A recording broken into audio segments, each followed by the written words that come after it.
topic. Okay.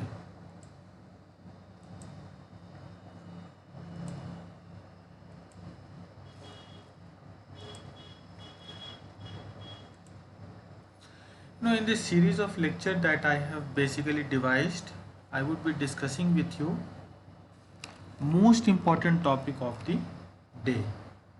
Okay, most important topic of the day, hence the name MITOD. Okay, MITOD. Okay, so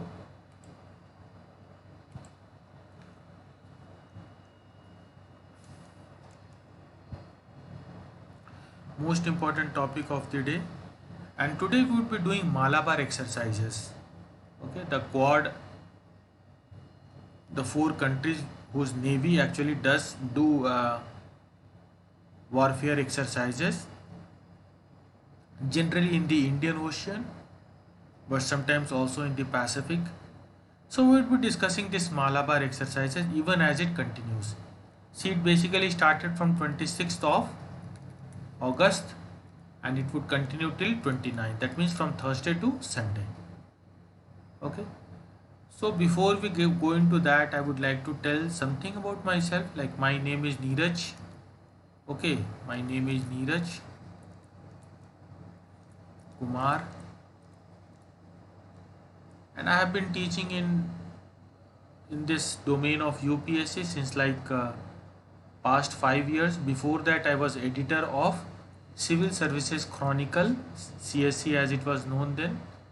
Now also it comes, but now magazine has become redundant because of the pace with which information flows. Okay, during that time only I wrote, when I was editor of CSA, I wrote the book called as Lexicon. Today it has become as the NCRT of your ethics paper. To cater to new realities, basically after Corona and in all these years as ethics paper evolved, I wrote a new book, that is Vade Mecum. As lexicon means dictionary, Latin word, Vade Mecum means to be with me, or exactly it means a rule book. Okay. So in this book I have discussed everything that is related to Corona,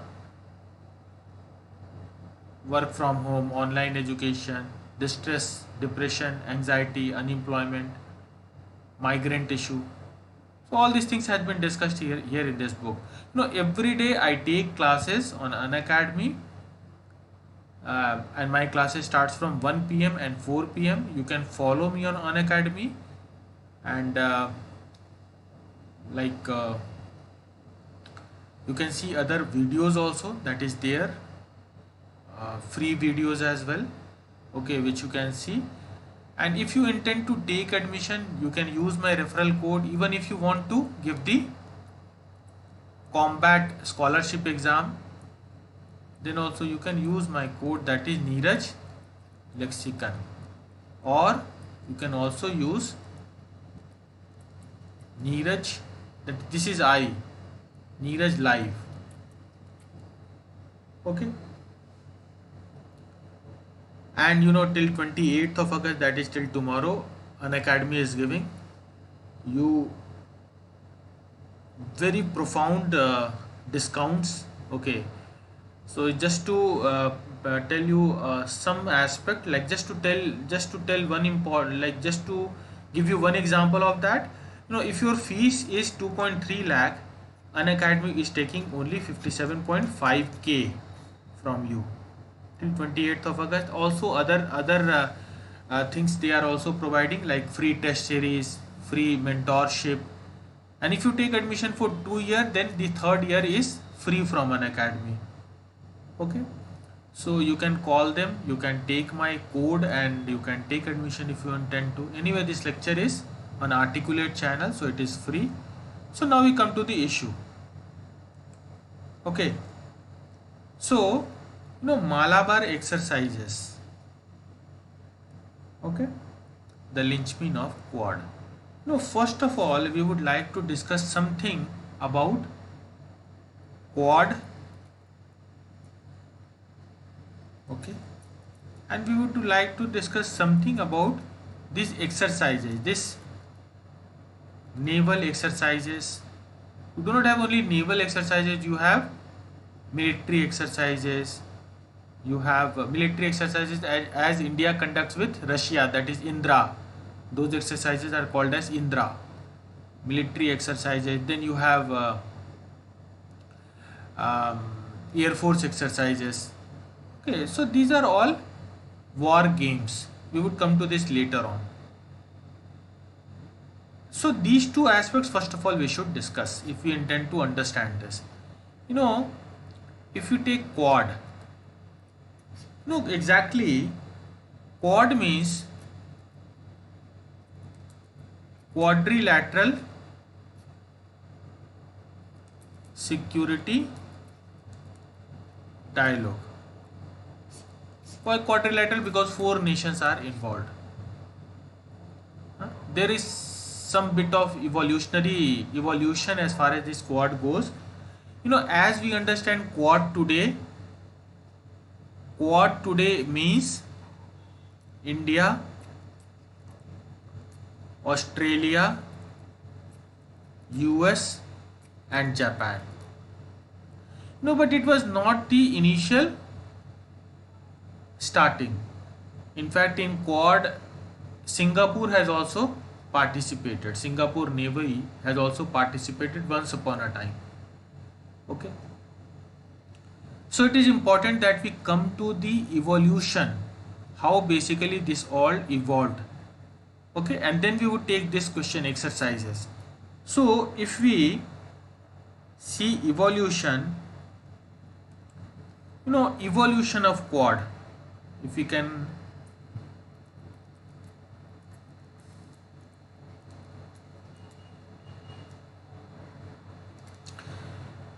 you know, in 1992, for the first time, Indian and US Navy conducted a naval exercise in Indian Ocean, that is in Arabian Sea. Okay, in Arabian Sea.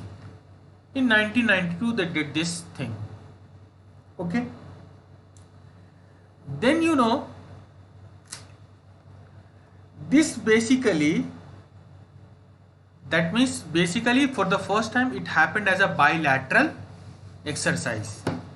Indian and US Navy bilateral exercise. You know, then again it happened in 1995 and again it happened in 1996. Okay, then it stopped.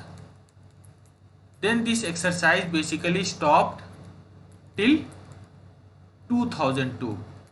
Why? Because geopolitical and all the issues that was coming from India was not conformative, and it was not you know, during that time only India engaged into this Pokhran nuclear blast. Okay, so world in a way outcasted India. In fact, countries like Japan, who had been rock solid behind India, also left India post Pokhran because of the Japanese pacifist school of thought. They left India.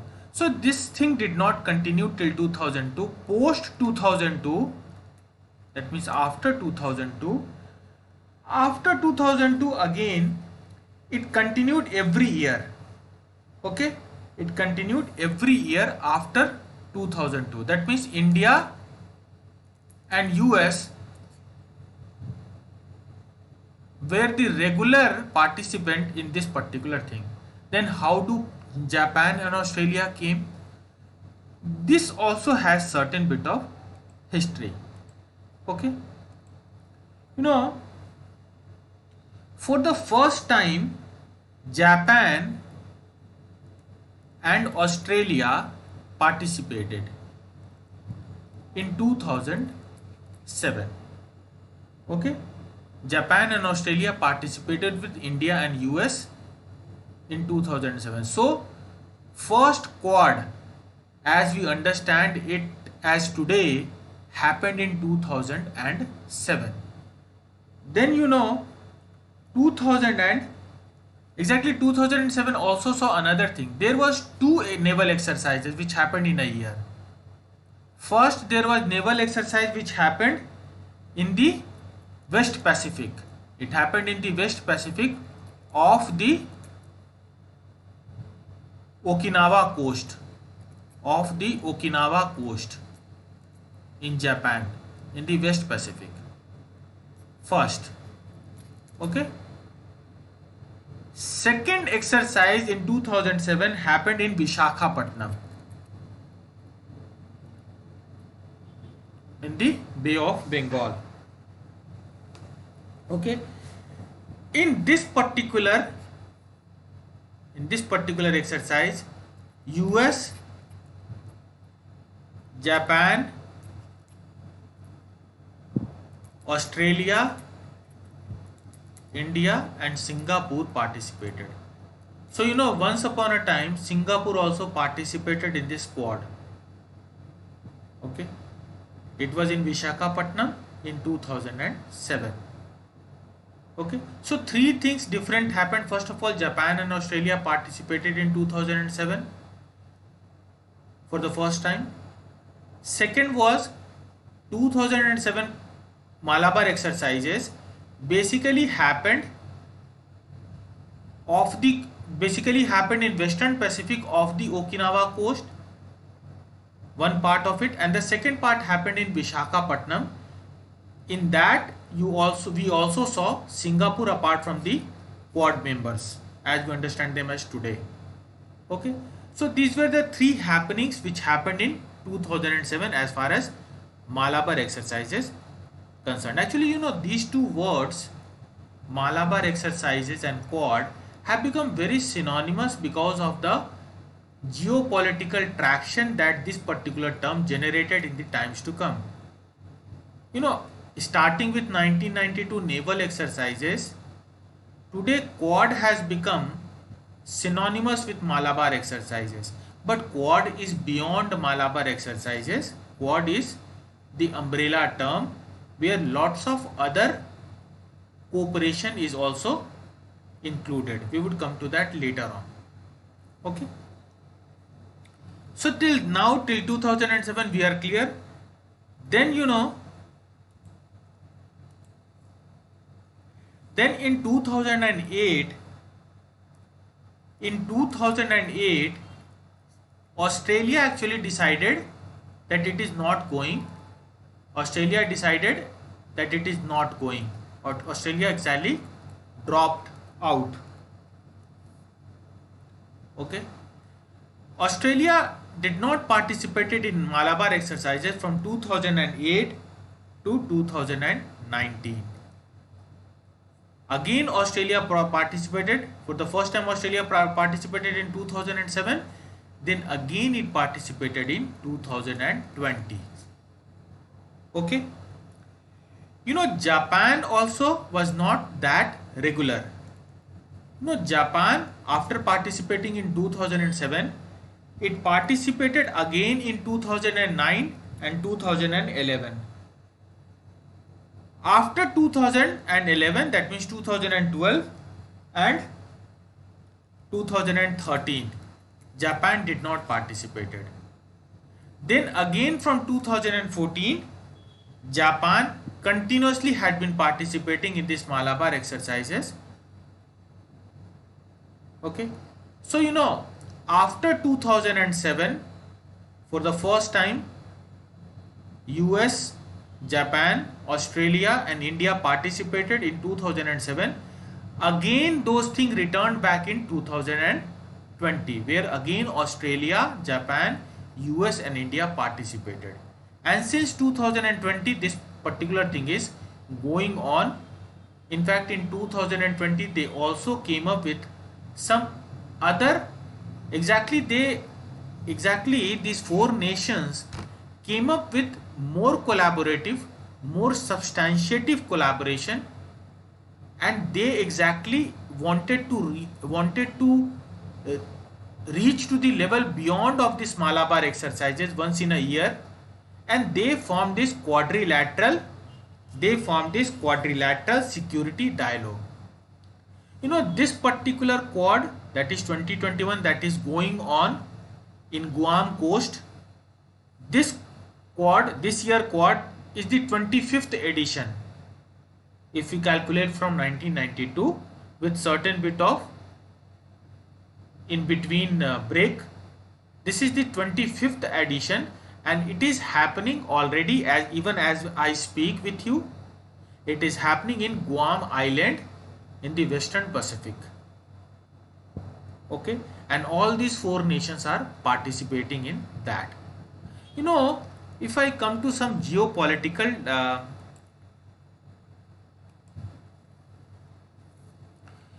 the charter of Malabar exercise, or charter, you can say the objective. The charter of Malabar exercise is rule of law on high seas in Indo-Pacific region.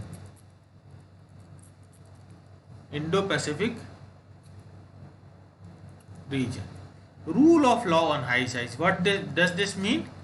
First of all, it means that all the nations particularly follows the international law, and there must be freedom of navigation.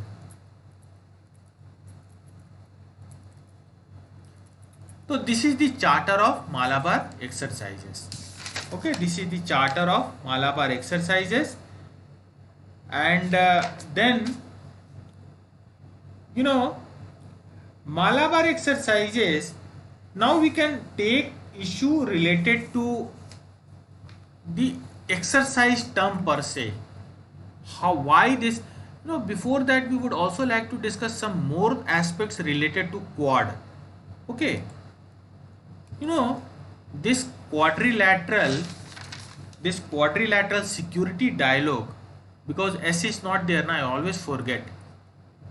Okay, this abbreviation does not have S, but when it comes in full format, it means quadrilateral security dialogue. Quadrilateral security dialogue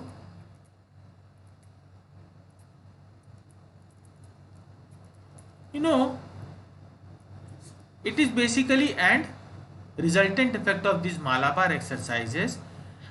This talks about lots of substantive collaboration, not only for freedom of navigation in high seas, but also some close security connection, collaboration, exchange of information between all these four nations.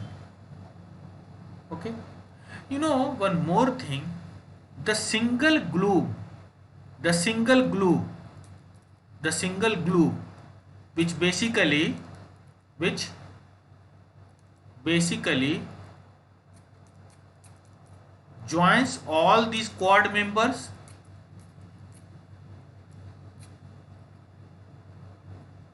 The single glue which joins all these quad members. Single glue which basically joins all these quad members. Parul, I cannot provide you that answer here. Okay, call the people, call the Unacademy people, they may guide you.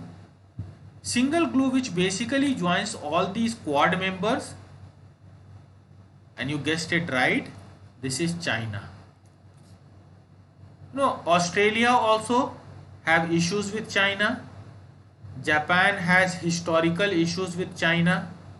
US and China, both of them are fighting for geopolitical hegemony. And India and China again is a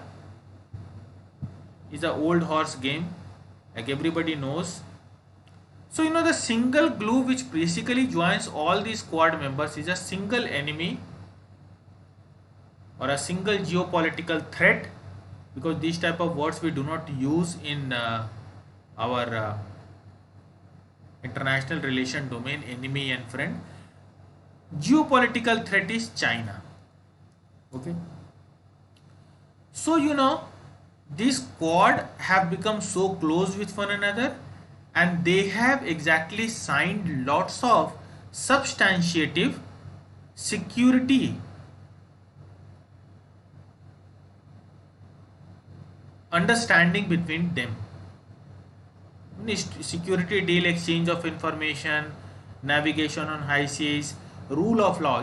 This word rule of law is always repeated by quad members whenever they talk in the context of China, or whenever they are talking in quad.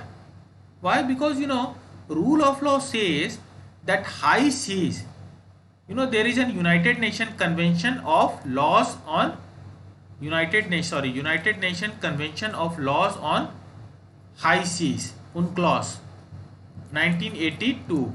It says that high sea beyond your exclusive economic zone, high seas area, and high seas area belongs to humanity in all. What China is doing? China has basically created 9 dash. I should be explaining it different manner.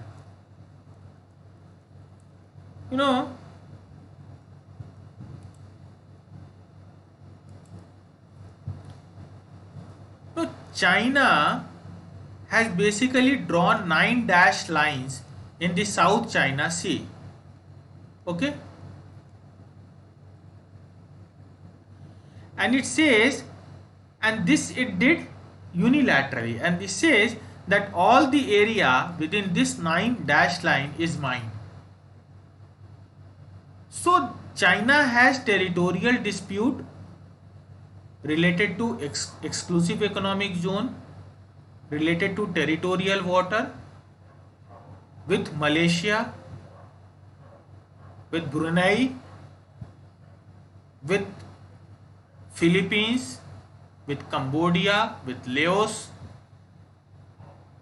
and China already have some land territorial dispute with India as well.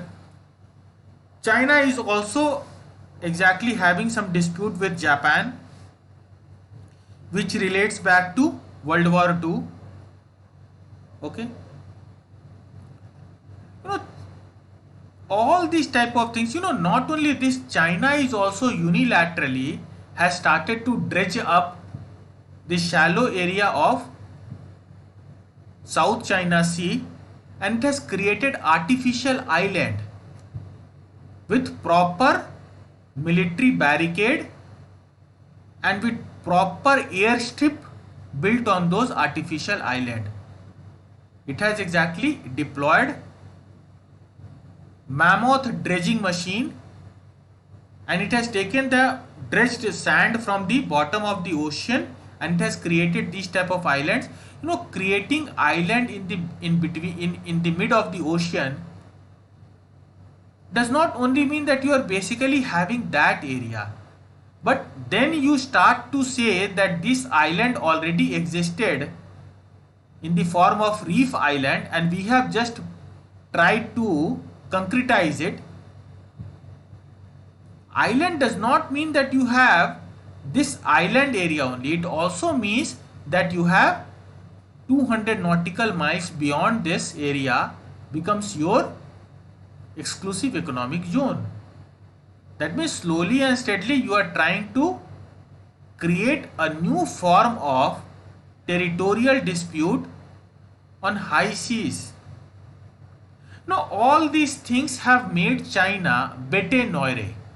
इसे ना बेटे नोयरे. Okay, बेटे नोयरे का मतलब होता है दुश्मन. It has made China as a bete noire. Bete noire of whom? Bete noire of all these 4 nations. In fact, in the times to come, with China continuing with its hegemonical approach, other countries as well, like South Korea, also is showing interest in Quad. because South Korea also has issues with China. Territorial dispute. Not only that, but it also has some issues related to World War II era. Okay, some differences and some issues. So China having issues with all these four Quad members, and China becomes the single glue point for all this. China becomes the single glue for this particular Quad. Okay. Quad Charter also says that four nations.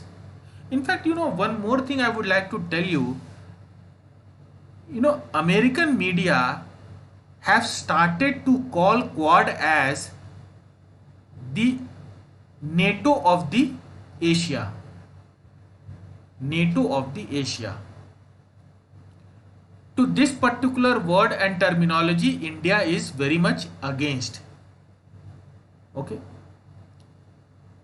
Such is the importance and gravitas of this Quad for the times to come, that Quad in the times to come would slowly evolve into lynchpin against Chinese hegemonic rise. At least this is what all these four members are aspiring for. Okay. So Malabar exercises was the starting point from where we finally reached to the position of Quad. After signing Quad deal, all these four nations have dedicated themselves completely for this annual yearly Malabar naval exercises. Okay. So even as I speak, as I have told you, in the Guam island of Western Pacific, already Malabar exercises are being done. Because of Corona, since last year, that is 2020, they have been doing these exercises on a non-contact basis, following all the protocol of Corona. Okay. In this particular exercise, that is happening, that has started from yesterday, that is 26th of August, and would be continuing till Sunday, that is 29th of August. We have exactly sent two, two aircraft carrier, that is Vikramaditya. Vikramaditya is the single active aircraft carrier of India. So India has sent Vikramaditya, US has sent USS Nimitz. This is also aircraft carrier entry. It had been a geopolitical game changer in most of the fights that involved Middle East countries, and Nimitz also flew very close to Chinese territorial water just to pass on this message to China that it should stop its territorial capturing attitude. And this particular thing happened in 2017. So this is very important, important asset of US naval. This is participating with Vikramaditya of India. Also is participating INS Shivalik. INS Shivalik is basically multi-role frigate. It is multi-role frigate of India. Also is participating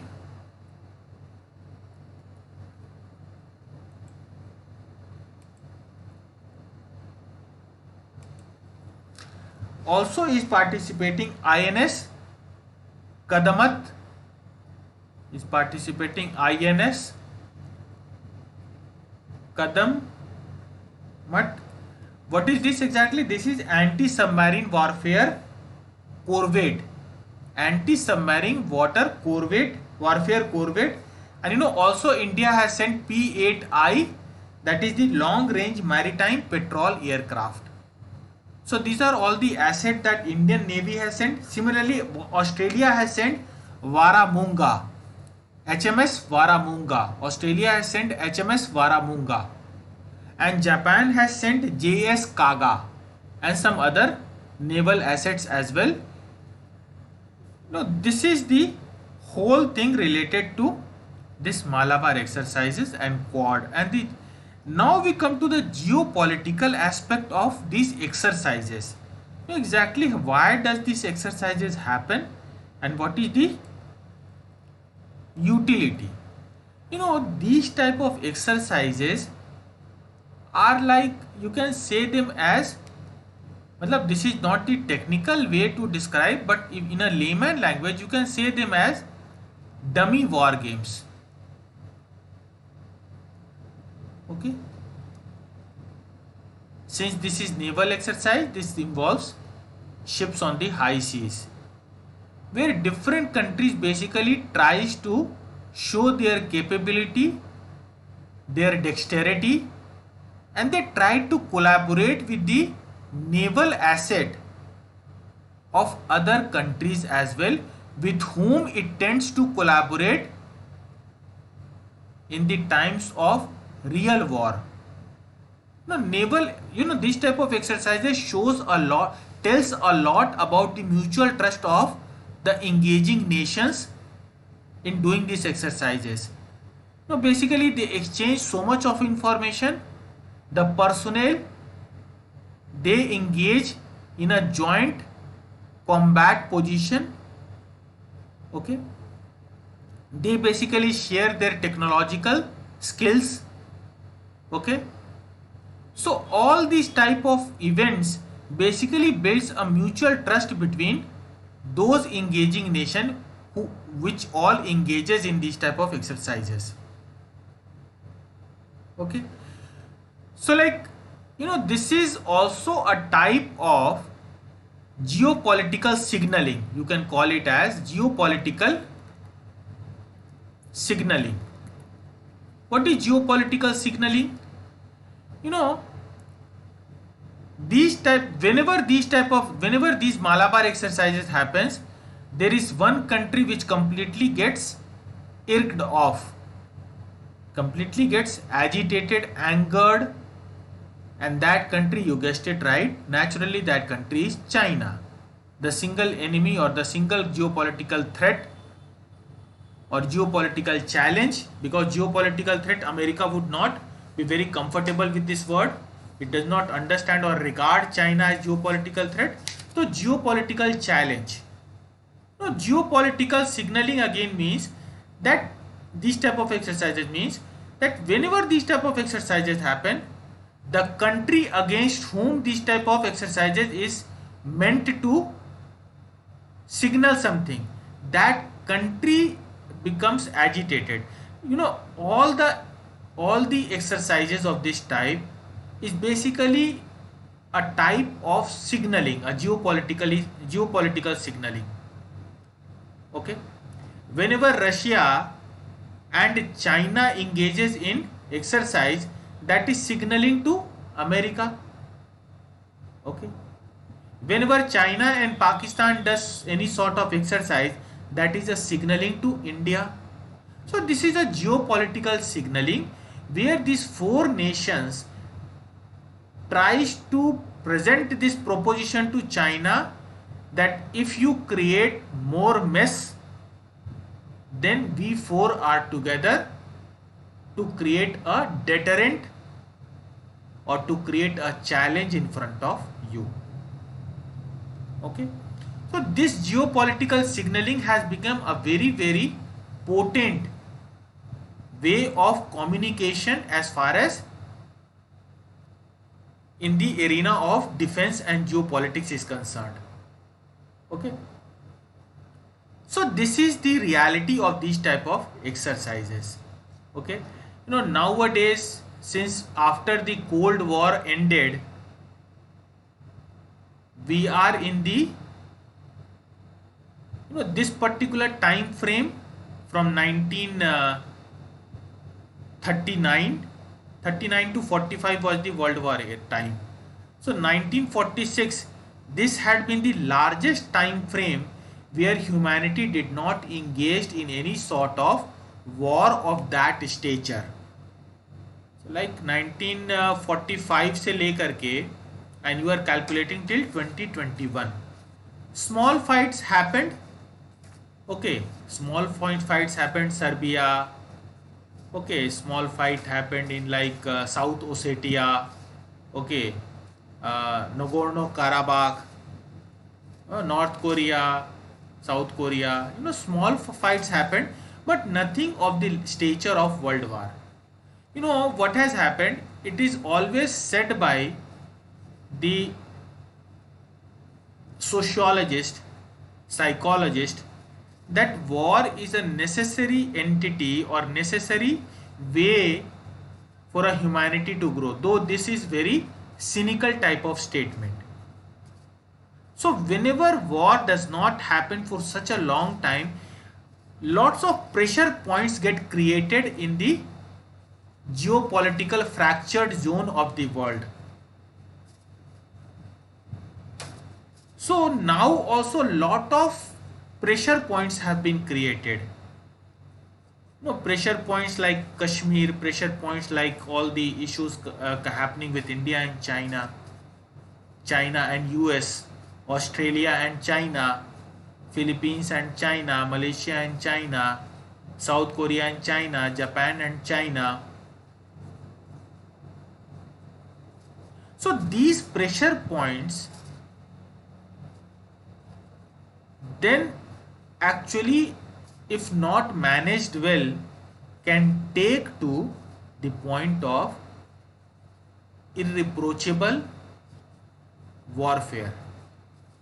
So in that context, we can also say that these type of exercises, though it might sound very paradoxical to you, these type of exercises does not make a real warfare a reality. That means in a way these type of exercises does not engage humanity into a real warfare. How? Naval exercise or these type of military exercises does not let real warfare or real war. This sounds quite paradoxical, but this is reality. You know why? These type of exercises exactly always puts the other party, in this case China, in a mode of self-reflection and introspection. You know, the other party gets into the mode of reflection where it tends to think that it would be very adventurous to create any sort of rampant initiative from my side. Why? Because all these four nations have come together. You know, this is the natural and general way in which this type of geopolitical signaling exactly is accepted by the member against whom this type of war games are basically happening. Okay, you know, but on the other side, sometimes these exercises also incentivizes or also instigates war that could have happened 2 or 3 years down the line, or that could have never happened. Okay, you know, in that case, the country against whom these type of exercises are happening, they get completely short circuited, their psychology gets short circuited, and they, in a state of suspicion and paranoia, creates real warfare against those countries who are engaging in such sort of geopolitical signaling by engaging in such sort of exercises. So it can happen both ways, but generally and mostly, these type of exercises exactly prevents real warfare. Because now China would give a second thought if it wants to create any sort of territorial unilateralistic decision against India, because China now knows, by telling this, I'm in no way trying to tell that India is weak so that it cannot protect itself by its own strength. I'm not trying to mean that, but if China would try to be adventurous with India, now China would think twice before doing that. Why? Because now China knows that when I do something against India, US, Australia, Japan all would join their forces against me. So, geopolitical signaling goes much beyond the theoretical elements of it. Okay, it also caters, it also basically caters to make that particular country against whom, or should I be using the word against, focused focused on that nation for which this particular exercise is happening. That nation exactly enters into a phase of realistic questioning of its own adventurous intention. Okay, so this is the all thing, these are all the aspects related to these type of war games, and what is Malabar exercises and what is quad. Okay, so now